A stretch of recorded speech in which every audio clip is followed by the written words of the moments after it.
So, in the practice of Satipatthana, Vipassana, Bhavana, if yogis aspire to realize the three common characteristics of mental and physical phenomena, then they have to realize before they can see that there are three common characteristics clearly, they have to realize their relationship in terms of cause and effect. In the previous talk, I did mention that when meditators have realized the relationship between Nama and Rupa in terms of cause and effect, then they begin to understand better the teachings of dependent originations. There's a saying in the teaching of dependent origination that one who see dependent one who see Dhamma see dependent originations. One who see dependent origination see the Dhamma. So from your practice, you may be able to know whether you are practicing in accordance with the teachings of dependent originations. There's an important formula to remember in relation to the teachings of the dependent originations.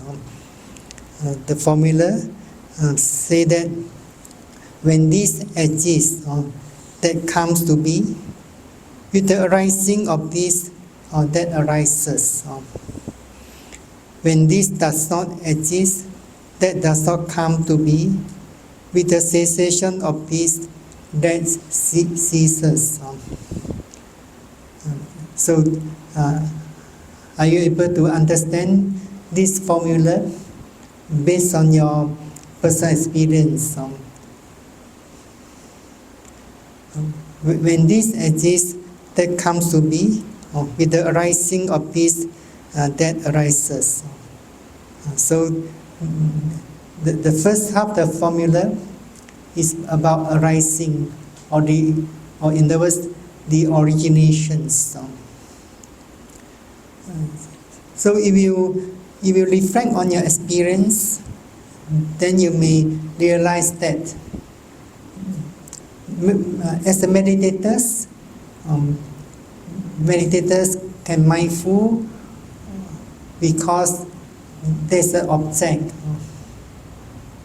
The object has a reason, or the object has appeared, then that object condition the arising of the awareness, or in other words, the consciousness of knowing, or consciousness of cognizing. If the movements, for example, the rising movement abdomen does not arise, then the awareness or the consciousness of knowing can't arise. So sometimes meditators could not perceive any movements of abdomen, or they also could not perceive any strong phenomenon at that place. But they merely keep their awareness at that place. Then they are not practicing mindfulness in accordance with the teaching. So when this exists, that comes to be. With the arising of this, that arises. So during sitting meditation, movements of the abdomen is a cause, or in those the movements condition the arising of the awareness or conscious knowing. Or Other body phenomena such as heat or sensations such as pain, they also become a cause that condition the arising of your awareness or the consciousness of knowing. But if meditators have not yet developed sharp mindfulness and deep Vipassana samadhi, they can't see clearly the relationship between the object and the process of awareness or the conscious of knowing. But when meditators could increase their mental effort or virya gradually, then they shall be able to see clearer and clearer the relationship between the object or a process phenomenon and their awareness or mindfulness. That's why in this meditation, meditators did not have to search for an object. If meditators purposely search for an object so that they can develop mindfulness, then they are not following the guideline of the mindfulness meditation. Similarly, during walking meditation and the mindfulness of daily duties, then meditators will realize that the mind becomes a cause for the arising of movements and actions. If there's no intention, then a process of movements will not occur. But at the beginning of practice, meditators could not see the intention clearly, or sometimes they could not perceive any intention. Then they should not search for that intending mind. They do not have to wait for that mental state of intention to arise. So they have to put forth more effort to mindful of various process of movements. For example, be mindful of the lifting movements, pushing movements, and dropping movements of the feet. They have to be very mindful of various process of movements that they were doing in their daily routine activities. We can only see cause and effect by being mindful and note at the present moment. What we want to realize, cause and effect, is by being mindful whatever phenomenon that has appeared at that very present moment. We do not relate this object or phenomenon to the past or to the future. So during walking meditation, when meditators could realize clearly, for example, the specific characteristics of the wind element, there's movements. If they can realize movements clearer and clearer, as well as the movements that they were doing in their daily routine activities, if they can realize these movements clearer and clearer, then they may be able to see the arising of their intention clearly.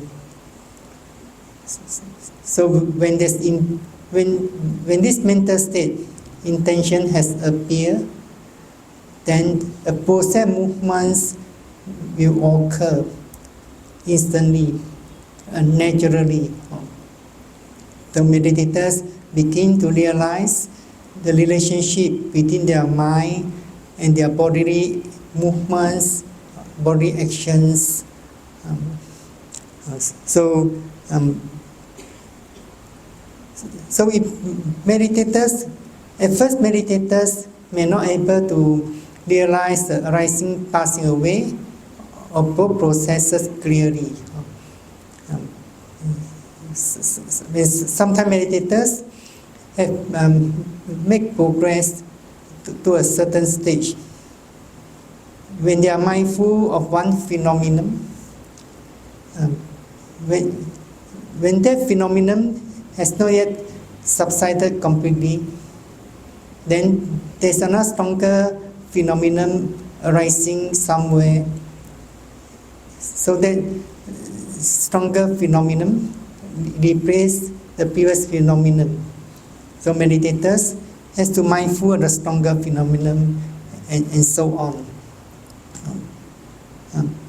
So at the beginning of the practice, meditators may not be able to see the beginning of the process and the ending process clearly. But when they keep on practicing, they may be able to see the beginning of the process of any phenomenon, or the middle process of that phenomenon. But sometimes they could not see precisely the passing away of that phenomenon. When they keep on practicing and they are able to increase their mental effort gradually, then they may be able to see the whole process clearly, and as well as the process of their awareness, or sometimes that awareness refers to the consciousness of knowing. Consciousness only has the characteristics of knowing or cognizing. And consciousness is given a name in accordance with its condition of arising. For example, the fifth aggregate is aggregate of consciousness, Vijnana Khanda. That Vijnana Khanda consists of 6 consciousnesses: seeing consciousness, hearing consciousness, smelling consciousness, tasting consciousness, touching consciousness, and mind consciousness.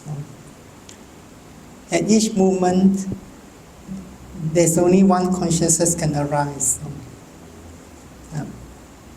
For example, when there's a clear sound has appeared at the ear door, then what comes to perceive or to sense that sound is a consciousness. Although in the convention truth, we may say that I hear the sound, but in the teachings of the ultimate truth, is the consciousness that has sensed or has perceived the sound. So that consciousness is given a name as hearing consciousness. Then, which phenomenon should you mindful or as a mindfulness meditators? As a mindfulness meditators, we should always mindful of our own 5 aggregates. So meditators should mindful of that hearing consciousness. But as long as they could not, they have not developed sharp mindfulness and strong Vipassana samadhi, they couldn't see the arising of consciousness clearly. So that consciousness of hearing is not permanent. It's subject to instant arising and passing away. Then how does one know the arising of that consciousness? Sometimes some meditators might be thinking, I can see the arising of my consciousness. But that consciousness, in the ultimate sense, is being perceived by enough consciousness of knowing. So in other words, the sound is a cause, the arising of the hearing consciousness effect. That hearing consciousness at first is an effect of the arising of that consciousness was caused by the sound. But that hearing consciousness can become a cause or a condition for the arising of the next consciousness. The next consciousness comes to realize or perceive this hearing consciousness. So if meditators practice correctly, then they realize that the effect can become a cause that condition the arising of the next phenomenon or next formation and so on.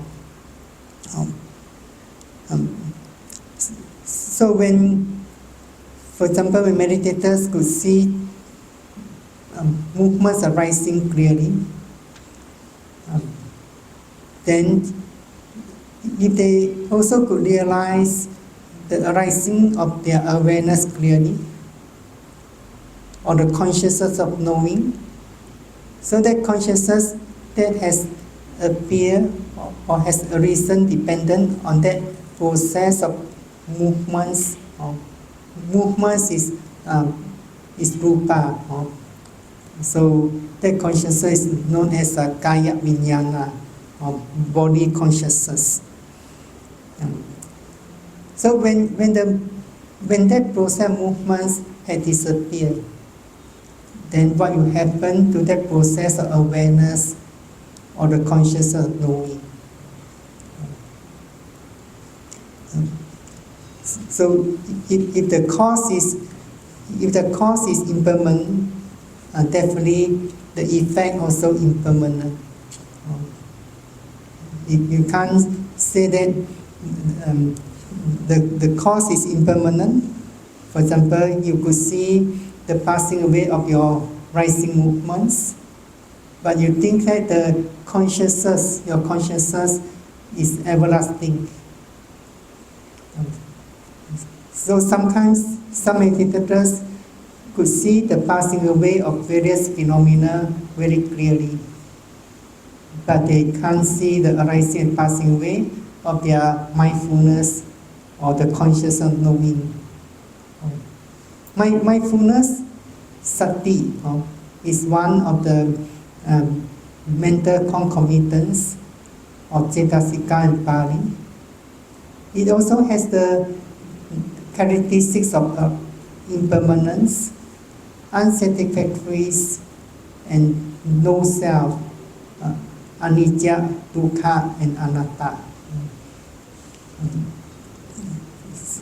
So if meditators could not see the arising and passing away of their mindfulness or the conscious knowing, then they only see 50% of impermanence. Only when meditators are able to realize the arising and passing away of both processes, then they begin to see clearly, completely, the nature or the characteristics of impermanence of both processes. So when this does not exist, that does not come to be.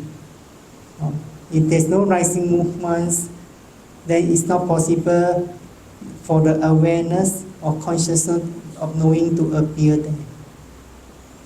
With the cessation of this, that ceases. If the rising movements had disappeared, then definitely the effect will also subject to instant passing away. It won't last forever. But sometimes some meditators might be thinking that their mindfulness has been moving here and there from this object to that object. Be mindful and note that object has disappeared. Then that mindfulness will arise at with another object. The meditators mindful noted that object, and that object has disappeared. Their mindfulness will move on to mindful note another object, and so on. So in that way, they could not see the arising and passing away of their mindfulness or consciousness of knowing. Then they might be thinking that their consciousness is permanent or everlasting.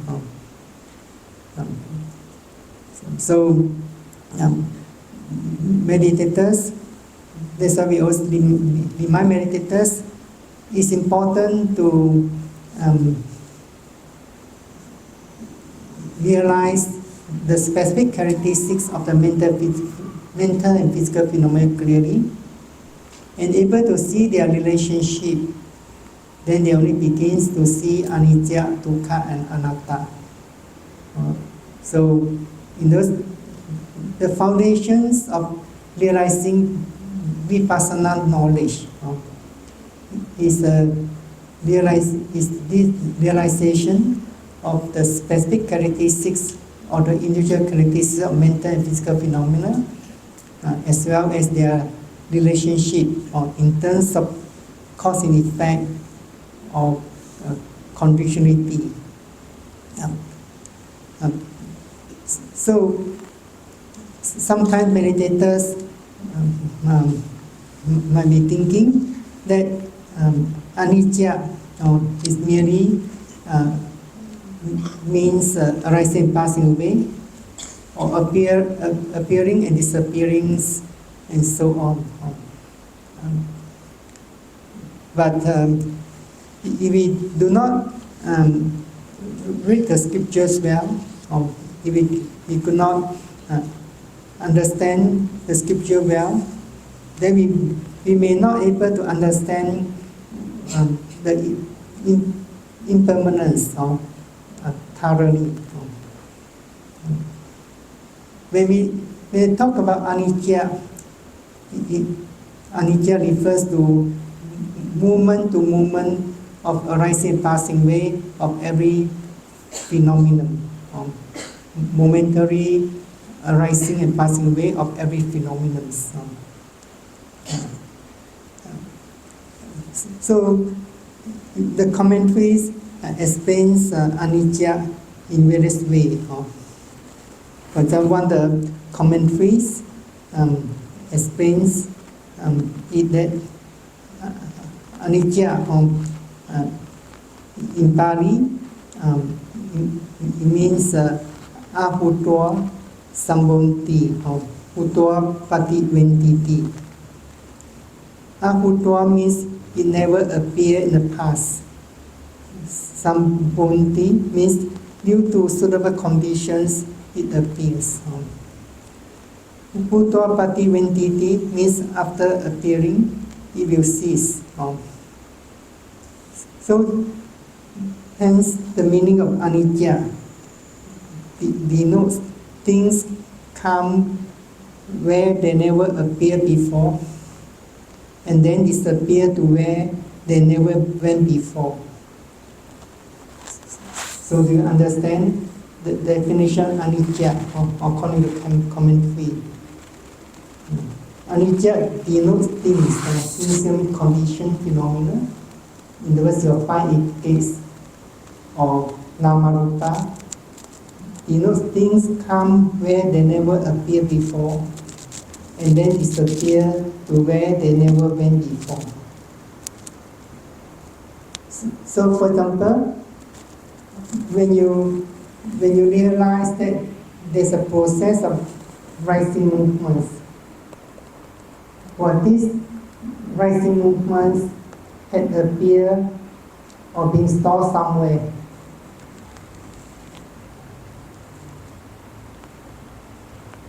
Actually, that rising movement at the time never appeared even in the last moment, or never appeared in the past. But due to suitable condition, it appears. After appearing, it will cease. Cease means pass away.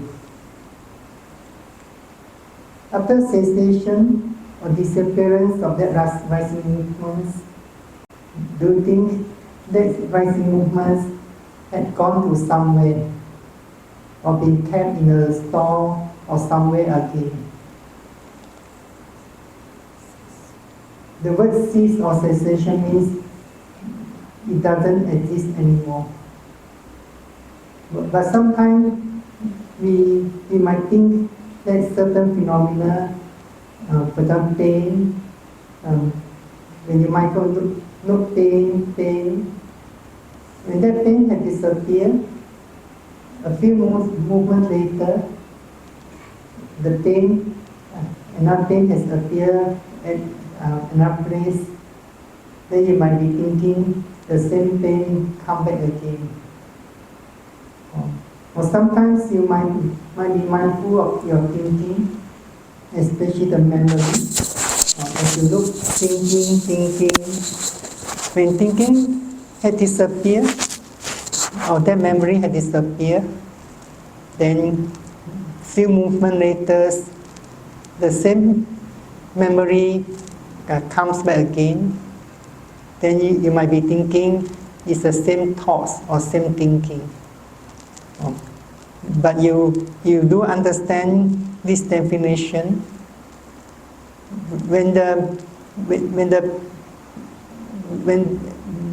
memory had appeared the first time, when it has ceased, it means it doesn't exist anymore.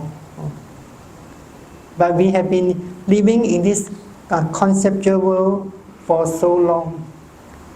So that concept always gives us an idea or notion of everlasting or the same thing. So sometimes the commentary also explain in another way. For example, not being in existence, it comes to being and then ceases. So it never appeared in the past. Then it comes to being and then ceases. Or sometimes the commentary describe the characteristic in another way. Non-existent after having been is the characteristics of impermanence. So when a phenomenon has ceased or passed away, it doesn't exist anymore. You can't find that phenomena in any place. So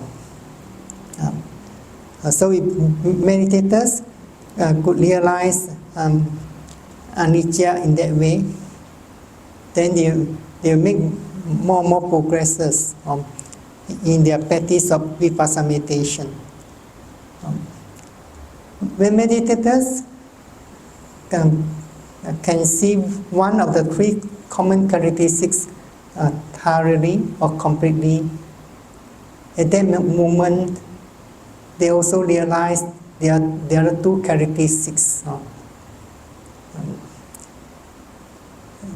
Sometimes some meditators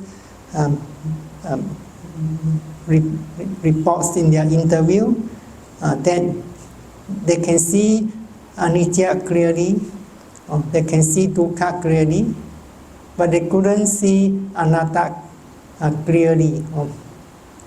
If they cannot see anatta, in other words, they also have not yet seen anicca and dukkha. And sometimes some meditators might be thinking that now I will concentrate my effort to see anicca clearly. Then when they think that they have seen or realized anicca clearly, then they will make aspiration. Then they will begin to put effort to see dukkha clearly. So in other words, their practice is they only direct their practice to realize one characteristic at each moment. But according to the teachings and the commentaries, when one see one of the common characteristics, anicca, one also see the other two characteristics. If one see anatta, then one also see anicca and dukkha. Every phenomenon has these three characteristics together. They are not separated. We can't separate them. We do not realize them one after another. We realize them at the same moment. So when meditators could see anicca clearly, then definitely they also realize dukkha and anatta. So dukkha, in the teaching, in the scriptures and commentaries, the scriptures and commentary explains three types of dukkha. There are mainly these three types of dukkha. The first is dukkha, which is not difficult to understand. Dukkha, for example, body pain, mental grief, and so on. So even those who meditate and those who do not meditate will understand dukkha easily. Dukkha is known as intrinsic suffering, body pain, aching, or discomfort caused by illness, and so on. Then viparinama dukkha means suffering due to change.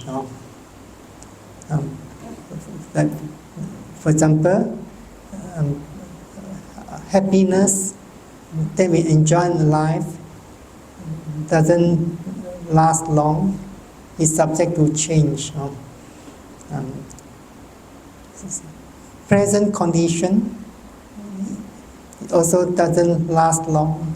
It's subject to change. So one who doesn't understand,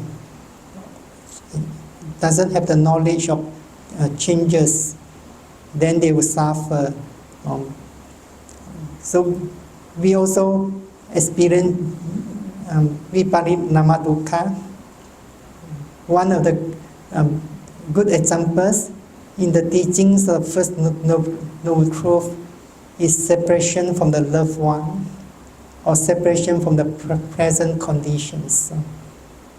Sometimes some meditators also experience viparinama dukkha.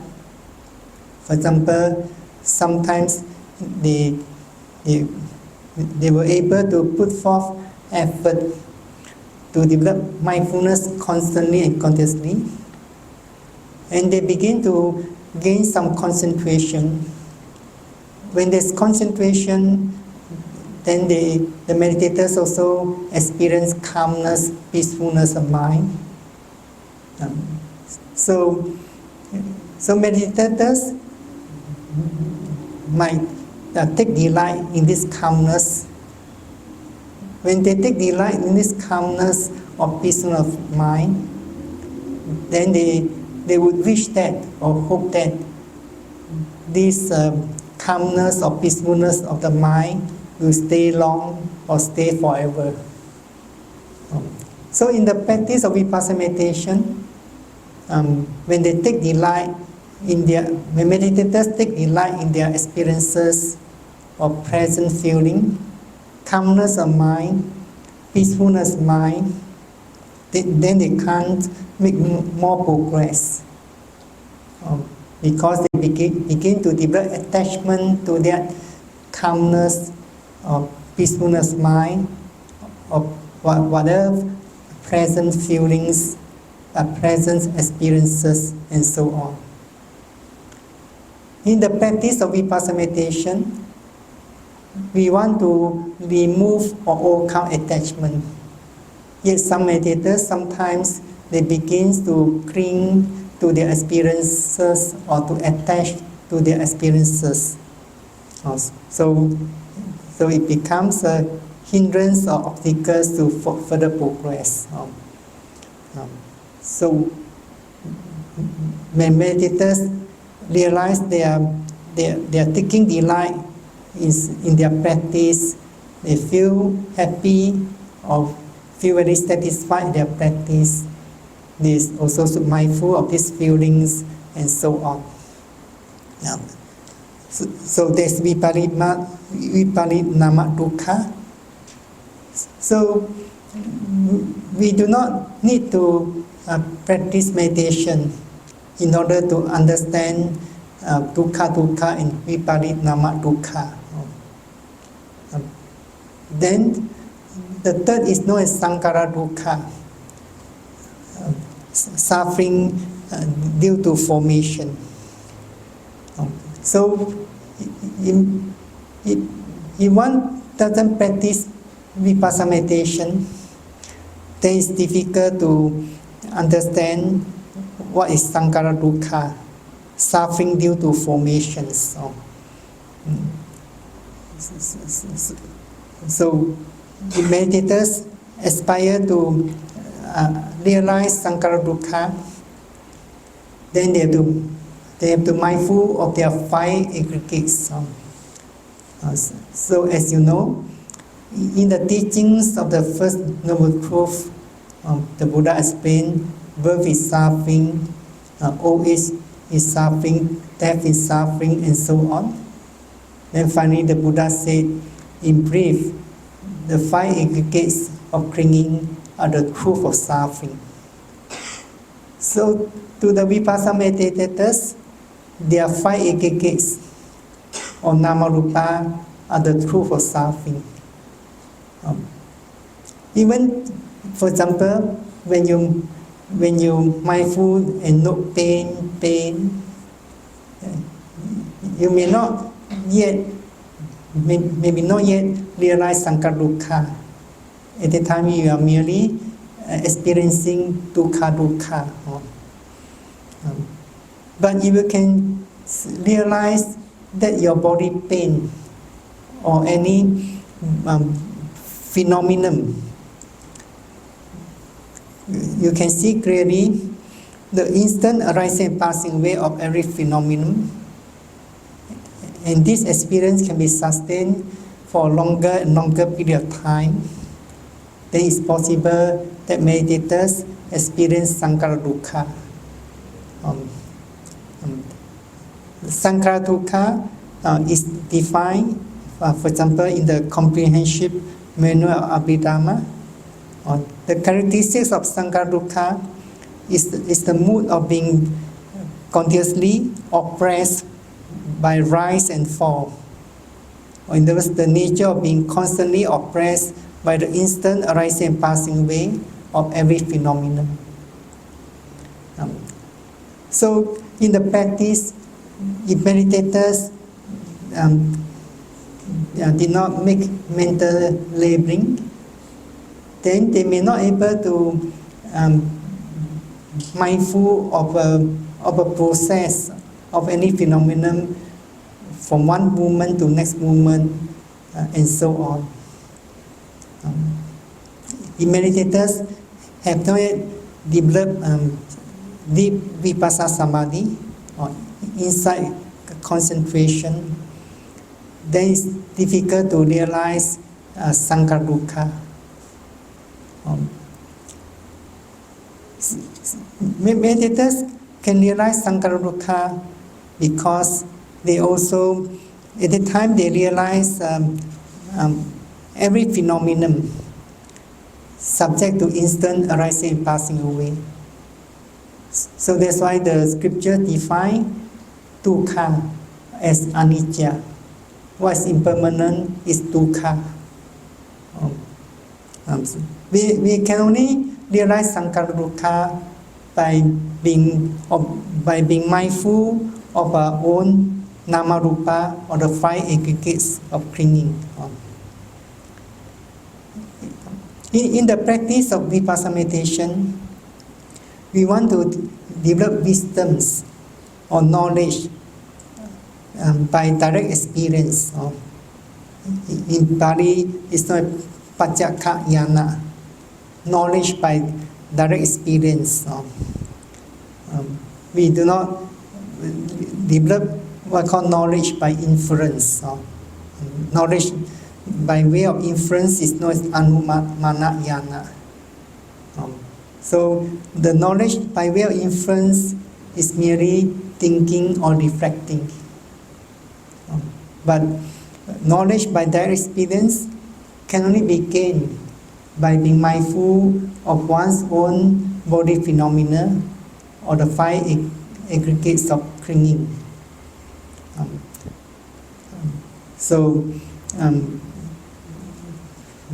Sangaruka, suffering due to formations. Every moment there's a formation.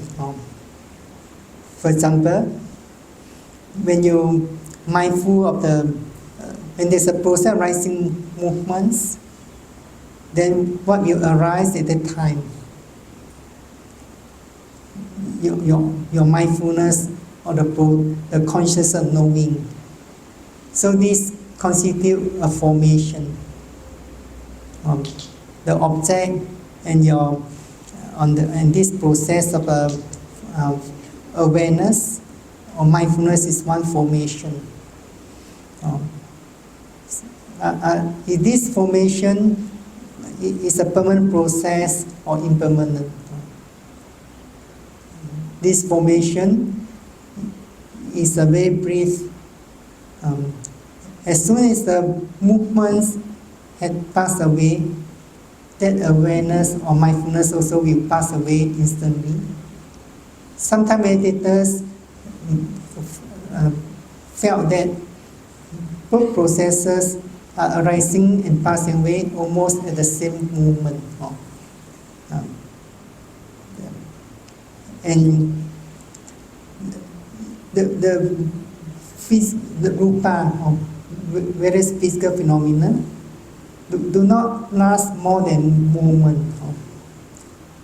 Sometimes some meditators, for example, mindful of the process of rising movements, they see clearly a long process movements or short process movements, or when they are mindful of their movements when they were paying homage to Buddha. As they bow down slowly, they might be thinking that this is a long process of bowing movements as they bow down slowly. But in the ultimate sense, that process of bowing movements is not a long process. Assuming that meditators can bow down slowly, take them, let's say, more than 10 seconds or 20 seconds to bow down, they might think this process of bowing movements lasts for 10 seconds or 20 seconds as they bow down slowly. But in the ultimate sense, every process movement doesn't last more than a second or moment. But meditators could not see it because they have not yet developed Vipassana Samadhi. This Vipassana Samadhi, also known as Khanika Samadhi. So concentration that meditators develop, if they develop correctly, that concentration gives rise to wisdom. So they're saying in this practice, concentration gives rise to wisdoms.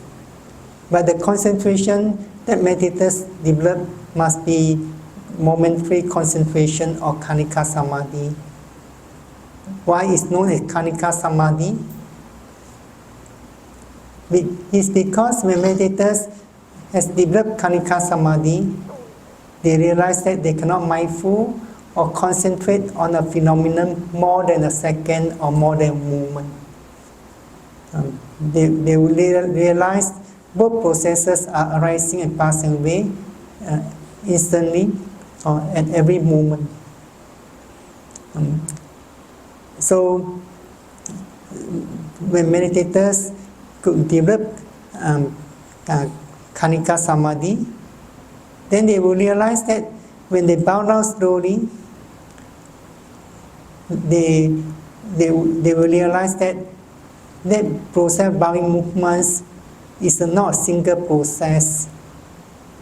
It's not a long process movements, but it consists of a series of a broken process movements.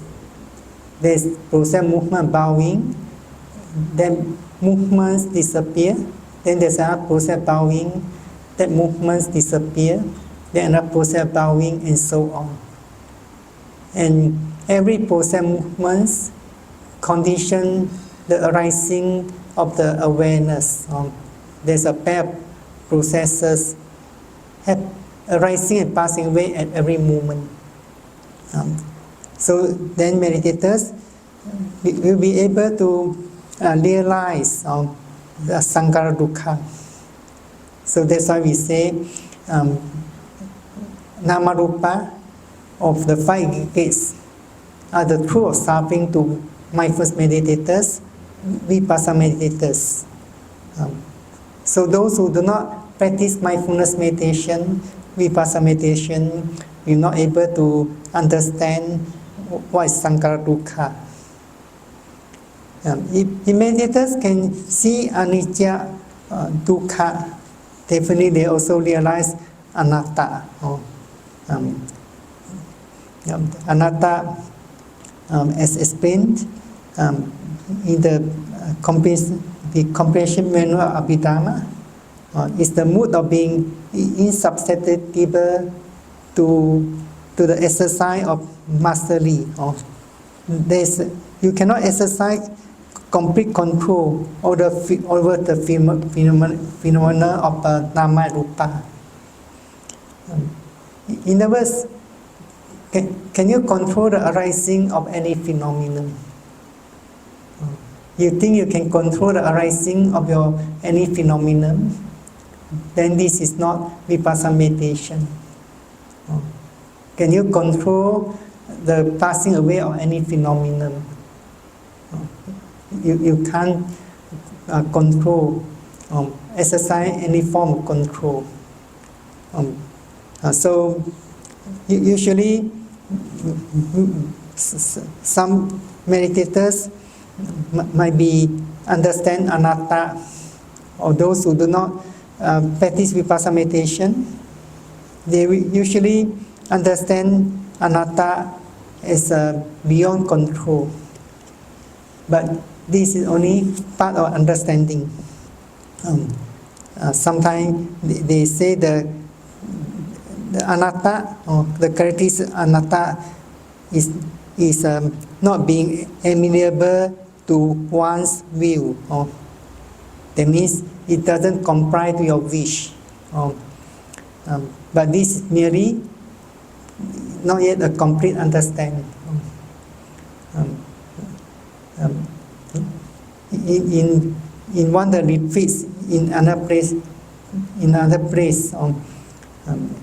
at that time there was a meditators who could practice very well for at least 2-3 days.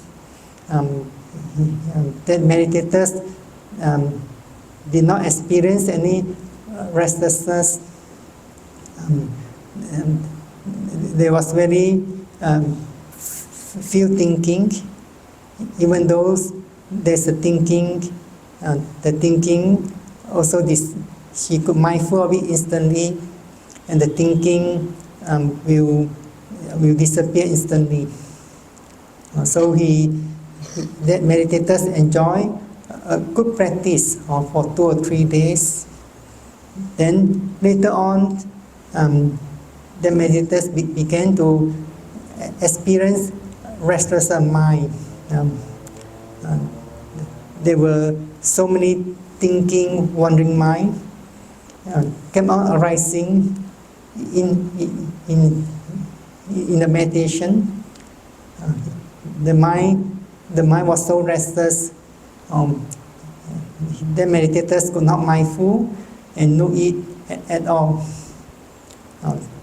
So at the time, he shared, the meditators shared the experience with another meditators who was more experienced than he and her. Then the other meditators say, this is also anatta. If this is anatta, this is not difficult to attain enlightenment. When the mind becomes so restless, that restlessness is because of anatta. Do you think that explanation is correct? So next time when you realize that your mind is so restless, you do not have to feel frustrated. You realize that you have realized anatta when your mind is so restless. So not amenable to one's view is only one of the explanations. If you wish to understand well the teaching anatta, then you have to read one of the important teachings of the Buddha. Is anatta lakkhana, the characteristics of non-self. I shall explain briefly. For example, the Buddha say rupa is non-self or anatta. If rupa or rupa means the form were self, then this form will not lead to affliction. Affliction means pain and suffering, and it will be possible to have it of the form. Let my form be tasked. Let my form not be tasked.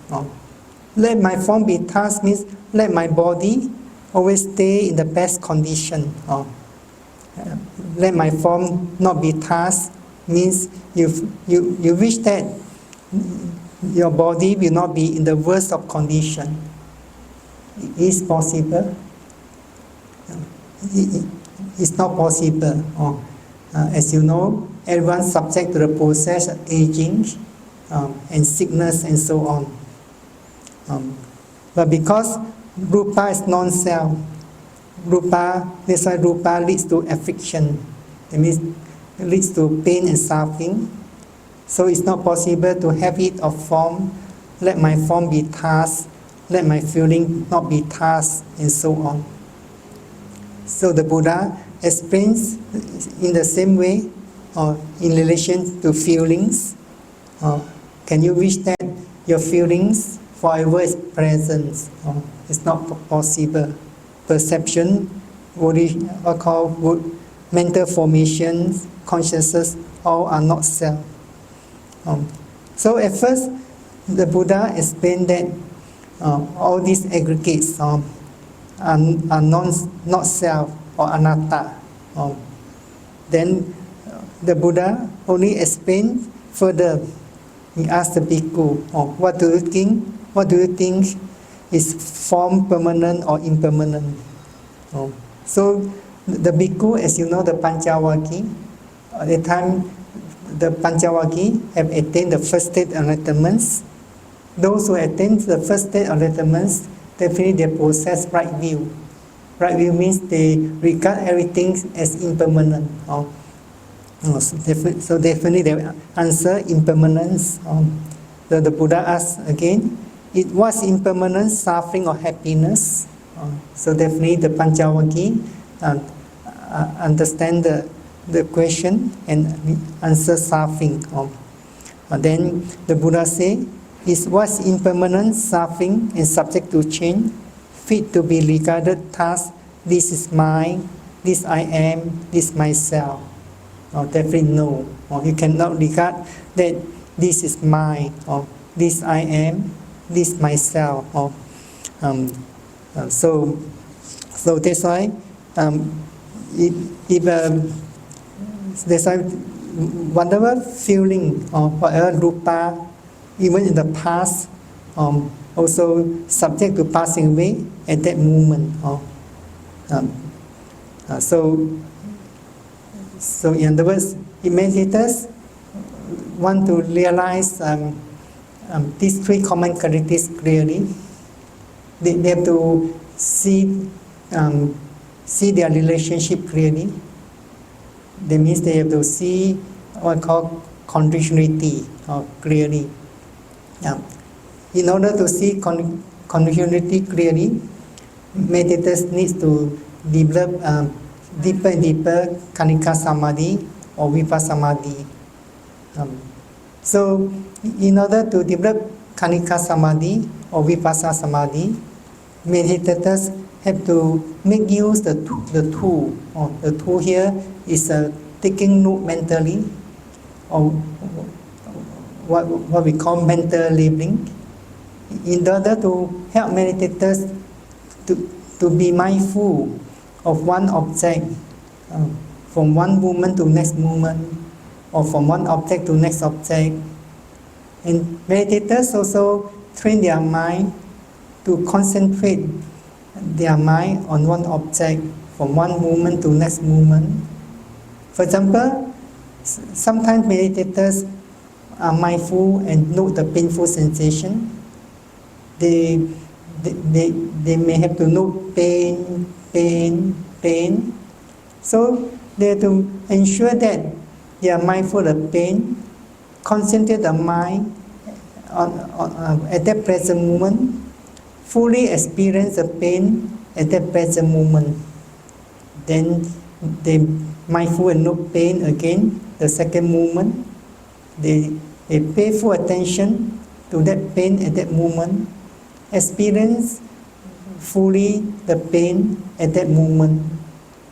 Then it's possible to develop mindfulness from one moment to next moment, concentration from one moment to next moment. The experience of Vipassana meditation is also last a moment. So the experience of Vipassana will be carried forward from one moment to next moment.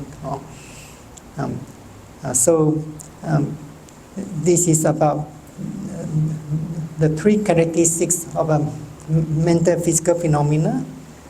So when meditators have see the conditionality clearly, they also will understand better the teachings of the dependent origination. If they have some knowledge of the dependent origination, then they may be able to reflect well on the teaching. They would realize why, for example, there is this what we call aging and death. Do you know why there's this aging and death?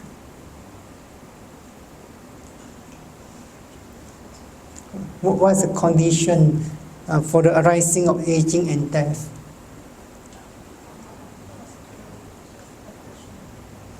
It's because of birth. If there's no birth, then there's no aging and death, isn't it? You do not wish to be born to experience this process of aging and death again, then you have to put forth effort to develop Vipassana knowledge and able to realize all the four stages of path knowledge. Then there's no more birth for you. So just like the teaching say, when this exists or that comes to be, with the arising of this, that arises. So if you know how to reflect, then you know this aging and death come to be is due to a condition, or condition is birth. If you reflect on the cessation, then you know that when what does not exist, then this does aging and death not come to be. Or with the cessation of what, does the cessation of aging and death come about. So you have see cause and effect graded Vipassana meditation. Then you realize that when there's no birth, aging and death does not come to be. Or with the cessation of birth comes cessation of aging and death, and so on. So here you may reflect this outside the retreat, but not during the retreats. You do this reflection, then it causes a lot of disruption to your continual mindfulness.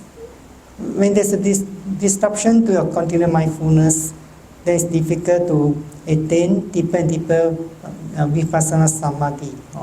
So that's why during the practice of Vipassana meditation, we always remind meditators that they have to put aside their knowledge. I have mentioned these two types of knowledge: Sutta Maya Panya. Sutta Maya Panya means Sutta Maya Panya means the knowledge that you gain by listening. It also includes reading. And Cinta Maya Panya, the knowledge that you gain through your own thinking, analyzing, or reasoning. This knowledge will not gain by you through first-hand experience or direct experience. It will not help you much to overcome your defilements. If you bring this type of knowledge into your practice, your mind can become more restless. So what we want to gain is a Bhavana Maya Panya, or knowledge gained through direct experience. So I wish our meditators, if you wish to realize more insight knowledge, then you need to develop Khanika Samadhi, Vipassana Samadhi, constantly, continuously, so that you can see the relationship between the mind and matter of Nama and Rupa. And when you have this foundation of knowledge, then you definitely shall realize more insight knowledge, or higher stages of insight knowledge till the attainment of supramundane knowledge. So which meditators shall have confidence in this practice of Satipatthana Vipassana Bhavana, and able to practice mindfulness constantly, continuously, and able to realize your spiritual goals soon.